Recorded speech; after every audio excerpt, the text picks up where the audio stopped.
Hi everyone. So this is a very short video to talk about the American Revolution and go over some of the points that I think are the most important for us. We'll be spending a lot of time talking about these things in class, but these are the sort of outline of the events that you need to know in order to make sense of the things that will be going on in class this week. The beginning of the American Revolution is oftentimes called the shot heard round the world. There's a Schoolhouse Rock video by that name, and it leads directly out of events from the Boston Tea Party. We've talked about that event in class at least a couple of times. The King of England is upset about the loss of taxes on the tea that's thrown into the harbor, and as a result, the port of Boston is shut down until everyone pays up the taxes, which does not happen. The British increasingly are sending in the military to try to put pressure on Boston and the colony of Massachusetts to pay up over that, to pay the taxes on that tea. And this escalates throughout 1774. And in 1775, you get the first shots of the American Revolution. Lexington and Concord are now suburbs of Boston today. At the time, they were small towns outside of Boston. And when a group of colonial militiamen opened fire on the British soldiers, that is what eventually begins the American Revolution. There's a number of other battles, Bunker Hill, other smaller skirmishes outside of the Boston area. But Lexington and Concord is important because it's the first battle of the Revolution, and this is where the fighting begins. We sometimes get the mistaken idea that because America will win its independence, everybody was in favor of the war. That is absolutely positively not true. It varied from colony to colony, but over the whole 13 colonies, the estimates are that somewhere in the ballpark of a quarter to a third, possibly even approaching a half of the total population of the 13 colonies were loyalists. Loyalists were people that stayed loyal to the King of England and were against the American Revolution. Sometimes these people fought with the British Army in North America. Other times these people just didn't support the colonists in their fight for revolution. But in many ways, this war sort of resembles a civil war in that you have neighbors against neighbors, because there's no guarantee that the people who lived around you would have been supportive of the effort to win independence and split off from Great Britain. This made it even more challenging for the colonists to win because other than a few people like George Washington, most colonists hadn't fought in the military before, lacked supplies, lacked uniforms, lacked military knowledge. All of those things made it difficult for the Americans, especially early in the war, to be successful. And as you might suspect, the early battles of the American Revolution go pretty horribly. The Americans lose most of the early battles in 1775 and 1776. This includes losing control of New York City. There are other parts of the 13 colonies that are completely captured by the British. The Americans continue to be strong around Boston and around Philadelphia, which are the two sort of hotbeds of American Revolution. But outside of that, the British are doing really well in this war with limited resources themselves, and that's making it look pretty bleak in 1776 for the American revolutionaries. One of the most famous battles that kind of turns the tide and gives the Americans some momentum is the Battle of Trenton. If you look at this picture, you see George Washington crossing the Delaware. This painting, it's not a picture. Things had been going so poorly that Washington was about to lose most of his men, and he knew that he needed to do something drastic to try to win, shock the British and win support of his soldiers so that they would re-enlist.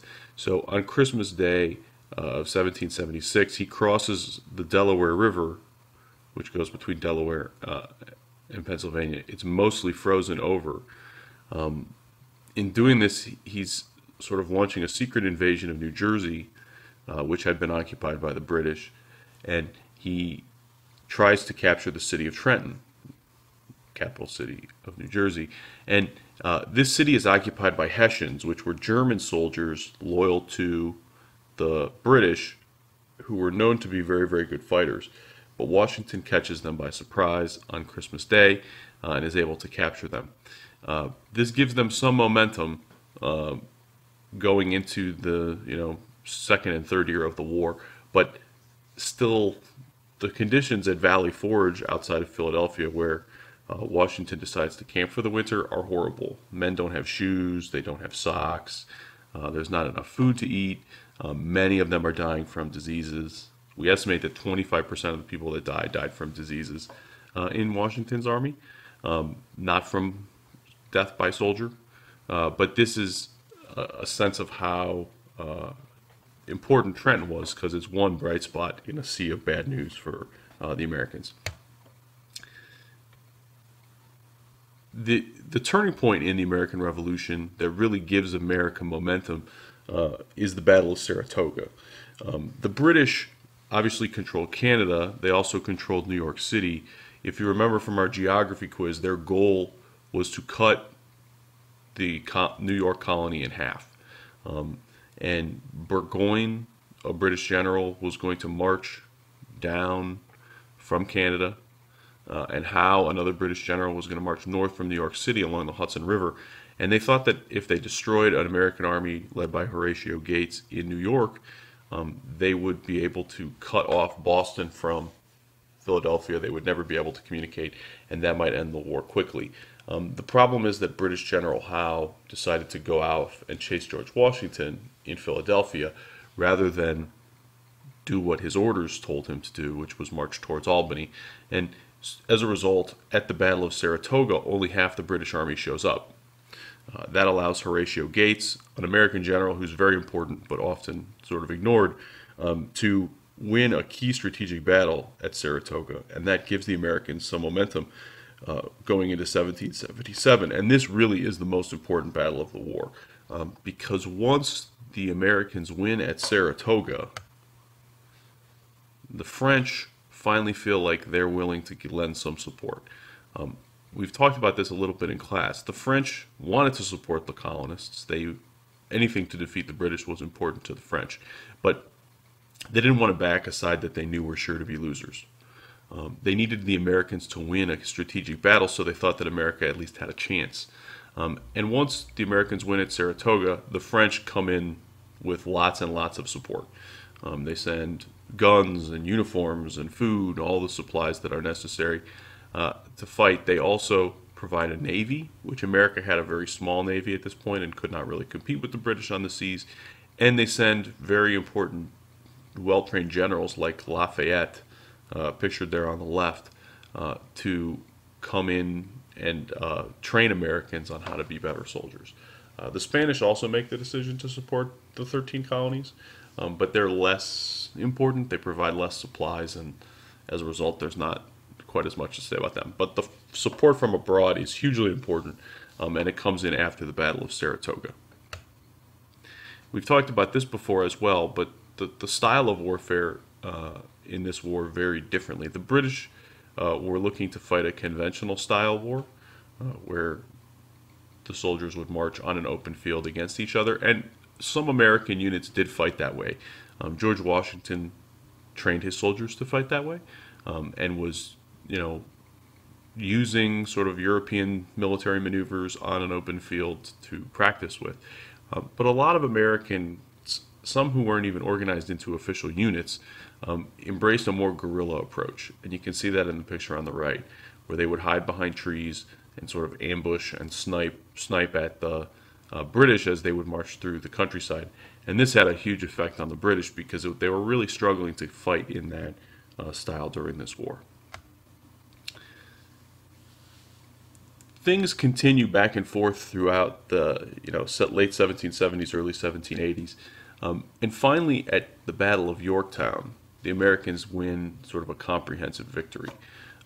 General Cornwallis was leading the British troops throughout the Virginia area, and eventually he's running short on supplies and on troops. So he goes out onto a peninsula in order to get help from the British Navy. on this York River, the British were supposed to sail up and provide him with more supplies and more troops. Uh, Washington knew this, and when Cornwallis goes out on that area, it allows Washington and the French to surround him. Cornwallis didn't know that the British Navy had defeated, or I'm sorry, the French Navy had defeated the British, and that supplies were never coming. And when the Americans can surround Cornwallis and they begin to bombard his position in the cities, that leads Cornwallis to surrender. This is a really important moment because Cornwallis was the highest British general in the 13 colonies, and when he surrenders to Washington, that is the battle that ends the fighting in the American Revolution. It's a key strategic moment, and if you look at the map, you can see the red squares represent Cornwallis, surrounded by the blue and the sort of purple outline squares. Those are the French and the British soldiers that have surrounded and captured Cornwallis. And this is the battle that ends the revolution. It takes a year or two to negotiate the Treaty of Paris, but the Treaty of Paris is the treaty that officially ends the American Revolution. I know the Treaty of Paris was also what ended the French and Indian War. We'll see this as sort of a pattern, but they go to Paris to negotiate the treaty, and they sign it officially in 1783. And if you look at the map, you can see the blue territory is the territory that becomes the United States. So obviously the 13 colonies, but also all of the land east of the Mississippi River. So all of the land that is today Ohio and the Midwest, and the southern states like Alabama, Mississippi, those places all become part of the 13 colonies. It's a huge swath of territory.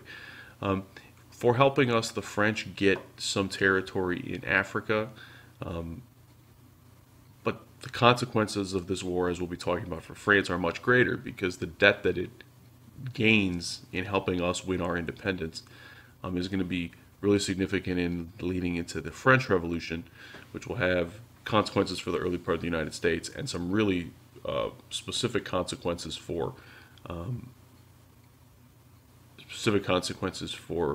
world history as well.